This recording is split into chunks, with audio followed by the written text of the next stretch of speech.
Sofyan Tan di sela-sela rapat kerja Komisi 10 DPR bersama Kemendik Sainter menyampaikan keluhannya karena anggota DPR saat ini selalu disorot dan selalu dihujat oleh masyarakat. Anggota Komisi 10 DPR fraksi PDIP Sofyan Tan mengungkit penunjukan Mendik Saintek Brian Yuliarto sebagai Kepala Badan Industri Mineral dan rangkap jabatan Wamendiktis Saintek Stella Christy sebagai komisaris. Sofyan berujar kementerian tersebut hebat. Sofyan menyebut kementerian Kemendikti Saintek hebat lantaran Wakil Menteri Stella Christy juga mendapatkan jabatan lain sebagai komisaris PT Pertamina. Ia menilai dengan jabatan itu gaji yang diperoleh pun cukup lumayan. Sofyan lantas membandingkan kondisi kedua pejabat negara tersebut dengan anggota DPR yang kerap disoroti terkait permasalahan gaji. Sofyan menegaskan wakil rakyat selalu dihujat, disorot apalagi saat ini dari sebelumnya punya rumah, saat ini jadi tidak punya rumah. Pak Menteri yang dipercaya oleh Presiden Republik Indonesia sebagai Kepala Badan Industri Mineral, berarti tambah jabatan, tambah kepercayaan, dan tidak heran angka kita, Pak Menteri, Kementerian Dikti Saintek dapat tambahan 5,5 triliun. Selamat, ini kepercayaan. Kalau minta tambahan 5,9 mungkin masih bisa dapat karena disayang, Pak. Hebat ini di Kementerian Dikti Saintek ini. Wakil Menteri Mbak Stella dapat juga.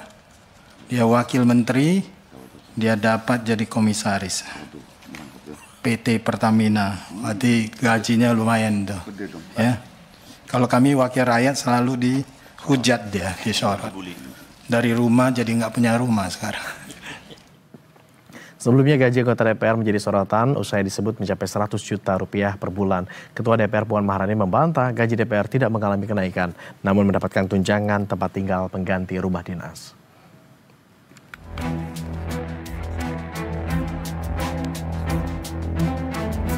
Gaji anggota DPR menjadi sorotan usai anggota Komisi 1 DPR TB Hasanuddin menyebut take home pay atau pendapatan bersih anggota DPR mencapai 100 juta rupiah setiap bulan. Jadi take home pay itu lebih dari 100 cowok gitu loh. Per bulan itu? Per bulan. Bukan per tahun, enggak, per bulan. Ya, begitu. Jadi kalau dapat 100 ya mungkin 3 juta ya per hari ya. Menanggapi polemik tersebut, Ketua DPR RI Puan Maharani menegaskan tidak ada kenaikan gaji bagi anggota Dewan Legislatif. Ia secara lugas membantah asumsi yang berkembang di publik mengenai peningkatan gaji para wakil rakyat. Meski tidak ada kenaikan gaji, Puan mengaku saat ini terdapat kompensasi finansial yang diberikan kepada anggota Dewan. Kompensasi ini dialokasikan karena para wakil rakyat tidak lagi difasilitasi rumah dinas oleh negara. Nggak ada kenaikan, hanya sekarang DPR sudah tidak mendapatkan rumah jabatan, namun diganti dengan kompensasi rumah. Jadi itu aja. Sekarang karena rumahnya kan sudah dikembalikan kepada pemerintah. Itu aja. Ya.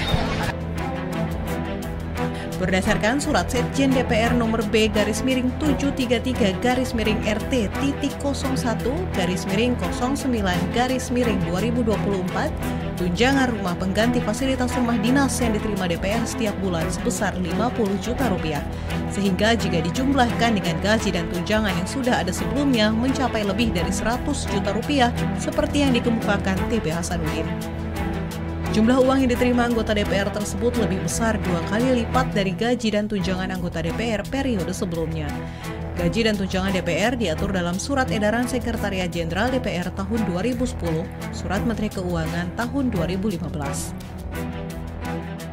Gaji pokok diatur berdasarkan jabatan, sementara tunjangan terdiri atas 2 komponen, yaitu tunjangan yang melekat pada anggota DPR dan tunjangan lain.